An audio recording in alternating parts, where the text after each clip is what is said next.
Hello everybody and welcome back to OMB Reviews. I am the critic who is a cynic. Hope you're doing well, and today we'll be doing a review of the film from 2021, Belfast, which was directed and written by Kenneth Branagh. I just got to see this film the other day. It was available on physical media. Got it before going on my trip, and figured that with yesterday taking a little bit easy yesterday after all of the chaos in the morning trying to get my security camera set up, that I'd sit back and watch a film. And boy, oh boy, I am so glad that I picked this movie to watch for a lot of different reasons. But before going into my thoughts about the film, please make sure you smash that like button, light up that fire button if you're watching over on Odyssey, and also make sure that you are subscribed to the channel with that bell notification on. That way you know every time a video or live stream goes live on the channel. And also if you could share this video as well. Video reviews tend not to do nearly as well as the more topical box office news and films that are currently in theaters news. But this is a film I think a lot of people need to go see. And I think it's a film that a lot of us really need right now, because it's one of the few examples coming out of Hollywood, and here coming from Kenneth Branagh, where it's just a nice and wholesome family film. Now, it does deal with some pretty heavy topics. This is a film set in, as the name indicates, Belfast, Northern Ireland, and it deals specifically with the clash that happened in the 1960s between Protestants and Catholics, specifically in this instance, Catholic families being attacked by Protestant militants. And I thought that, in the background of that, all those things going on, what this story really is, though, is a story about family. It's a story about just the strength that family has, the importance of family, the importance of, just father and mother working together, doing the things that they possibly can for their children. And I thought that it was, again, a very wholesome story with amazing acting to boot. This film features amazing performances from people like Judi Dench, Jamie Dornan's in the film, Ciarán Hinds, who I've always been a pretty big fan of. I got to see him in a Broadway production of an Irish play called The Seafarer. He played essentially the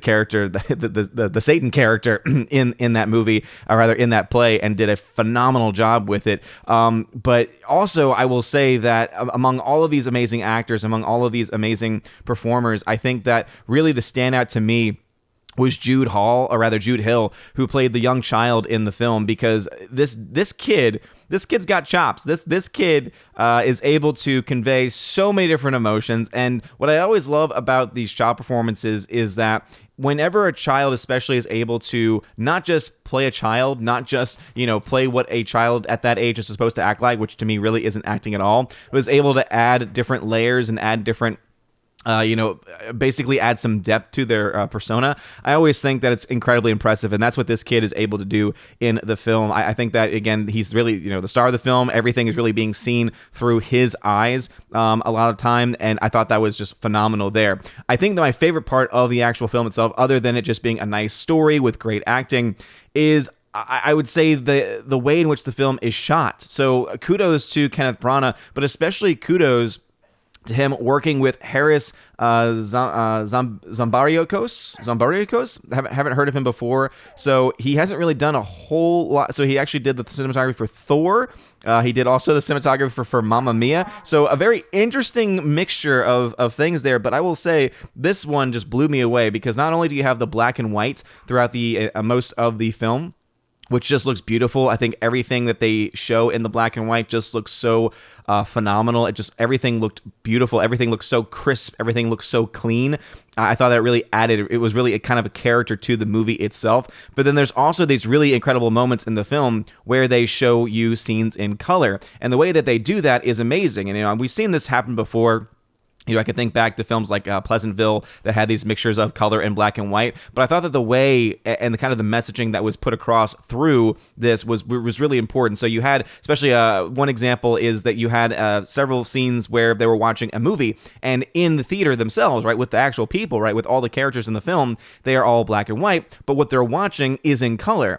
And I just love that, because it showed that really the reality that they're living in, right, of all the violence and of all of just the terror and the unsurety, and, not just, having to be concerned day to day. I think that really showed and really was, exacerbated by the black and white, right? Kind of the dim and dull colors, I guess you could say, with the lack of color. But then the colored on the screen, or there's a time when they watched a play, for instance, and the play, all the people in the play were also in full color. So it's a way of showing that that was an escape, right? So it's escaping into another world. And I just love that because I've always been drawn to films and shows and anything that does that, where it just allows you to be able to escape. And I loved that and love when movies show that example. That's why one of my favorite films actually of all time is The Majestic, which is really nothing all that special, but one of the things that it does really well is it features a lot of really great speeches about the power of movies and what movies are supposed to do, which is to allow for an escape. So I like that it gave a nod to films, because the young kid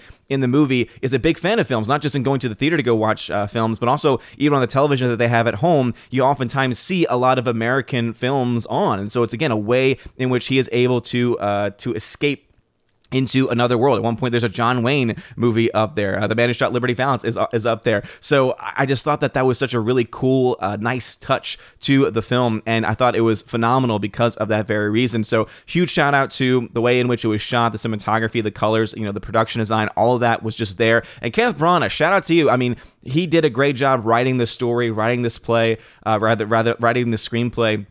And, Kenneth Branagh can be hit and miss from time to time. I tend to like him as a filmmaker, but he has made other films that, necessarily haven't been all the greatest, especially when he's done some work with Disney. But I will say this is probably the best film that he has done to date, or at the very least, one of the best films he's done to date. This is also probably one of my favorite films of 2021 now, which obviously I've already put out my top 10 list of 2021. This film would easily go on the list, though. It's just, again, a nice, wholesome story. It does feature some more, I guess you could say, some more mature content, with the background being this time in which there's all this conflict going on and these acts of violence. But really, the acts of violence only happened a few points at the film. Right? There's a couple of explosions. There's really one night where they show the mob actually going in to attack the Catholic homes and everything. I thought that was interesting. There's also a really great commentary, I think, as well, about the differences between Catholics and Protestants. And so it's really funny to see the parents, right, the family of this child, trying to explain to him, because he's like, what is a Catholic? Like, what is the difference between us anyway?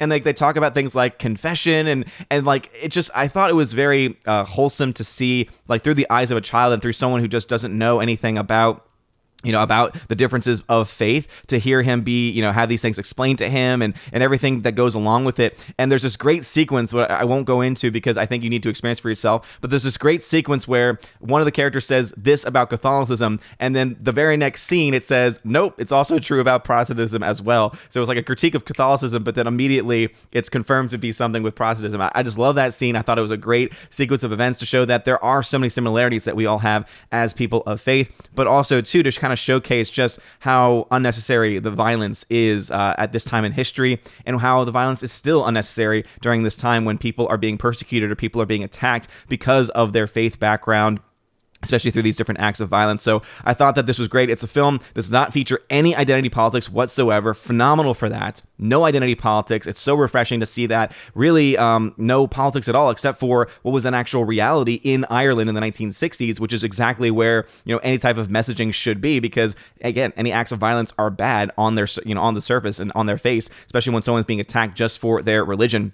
But I thought that this was absolutely phenomenal. And the end of the film, I think, really is incredibly touching as well, because it shows Kenneth Branagh made this film as a love letter to Belfast, as a love letter to Ireland, as a love letter to, as it says at the very end of the film, to those that left, to those that stayed, to those that were lost along the way.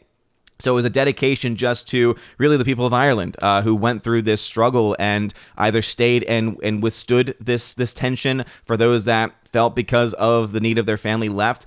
And it was done beautifully well. So if I had to give this film a grade, I'm going to go ahead and give this film a solid A. I was kind of leaning more towards an A- because I thought maybe it wasn't, necessarily having a rewatchability factor to it. But now the more I'm talking about it out loud, I'm like, I actually really want to watch this film again. I want to be like, hey, honey, I think you should watch this film. Go talk to my wife and say, hey, I think that you would actually like this movie, because it's not nearly as dark as it could have been. Again, when you deal with a time in history like this, you could have really kind of, built into and really leaned into the violence. But even in those acts of violence, you're not really seeing people getting beat up. You're not really seeing a lot of that going on. And so it's not incredibly graphic. I don't even remember there being a lot of even language in the film either. So I think it's just a very important film for that reason alone, and it's just beautiful.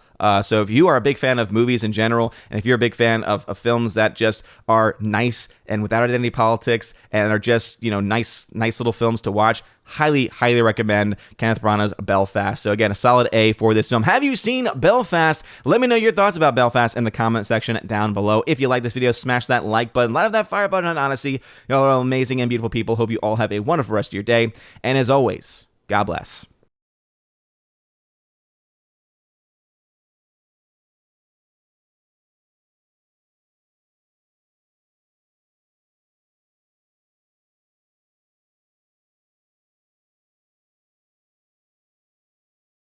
And now for a huge shout out to all of my March Patreon Subscribe Star and Locals members. Starting off first with my Patreon members, animation commentator Brandon, let's go Brandon, Brian P., Christopher Bowman, Father Christopher Miller, hail to you, Father, Father Damian Cook, Fuzz Aldrin, Garrett Searles, Hannibal Grimm, Harold Francis, Hymir Ari Hymason, Inflamed Wood, Jacob Juice, Jeff Toon, Joe Horn, Jonathan Carney, Gomer Kyle 79, Laura, the Modern Major General Story, Mike Jackson, Mad Mitch Dunaway, Mondo Spieler, Mr. Peabody, On to June, Orange Chat Reviews, Out of Step with Reality, Rosetta Allen, Stan Andrian, Miss Martin Muses, Theodore Bendon, Tina Bojan, and of course Tina B, the Empress of the Universe. Also a shout out to my Subscribe Star members, starting off with Trent Johnson, Matt 317, UAB Mad Dog, Mike Jackson, Storm Tracker, The R, Nosferatu Gatsu, Stan 4, John B, Mr. Roy, Glinzer, J. Alex McCarthy Jr., Dean Heiss / the new number 2, J-Rod the Beer Guru, and ZK Man. And a final shout out to my Locals members, Kara Tharp, UAB Mad Dog, Mike Jackson, and Robert Barnes. And lastly, a huge shout out to my newest Locals member, Brett D90. Thanks, man. Thank you all so very much for being supporters, monthly supporters of the channel. And if you want your name shouted out at the end of every single live stream and every single video, please check out the pinned, the very top link in the video description. It is noted as the Willow link there. It'll bring you to basically a link tree of all the different places that you can support on Patreon, Subscribe Star, or on Locals. And also there are other tiers that you can get access to as well, including an Army of Asgard level where you get not only the shout out, but you also get access to a giveaways channel that I have on my Discord, where you get offers of giveaways, or rather you get access to giveaways of 4K titles, Blu-rays, digital codes, all kinds of stuff, steelbooks. It's just, I'm giving away stuff all the time over there, and it's a lot of fun as well. So go check that out if you're interested. There's also the Keeper of the Bifrost level, which is the higher level up than that, and you get everything from the previous tiers. Plus, you get access to a once or twice a month podcast that I do with John the Flick Pick Flickinger, where you get to ask us Q&A, right? You get to ask us questions, any question that you like, movie or non-movie related. We will answer them once, maybe twice a month. We're trying to work on a second opportunity for us to have a show, but right now it's at least once a month. So again, you get access with that with the Keep of the Bifrost level. And then there is the Chosen of Valhalla level, the very premium level, where you get access to all of those things. Plus, you get to be featured on the channel once a month with me and the other Chosen members, where we talk about movies and stuff. Anything really that the Chosen want to talk about. And it's always a very fun discussion. We usually have about 3.5 hour discussion. So again, that's what you get access to at the Chosen of Valhalla level. Also, you get a free t-shirt during your first month. All you need to do is just let me know what t-shirt you want from the store, and also their size, location, etc. And I send those out anywhere in the world. Anyway, you guys are all amazing and beautiful people. Thank you all so very much again for your love and for your support. Have a wonderful rest of your day, and as always, God bless.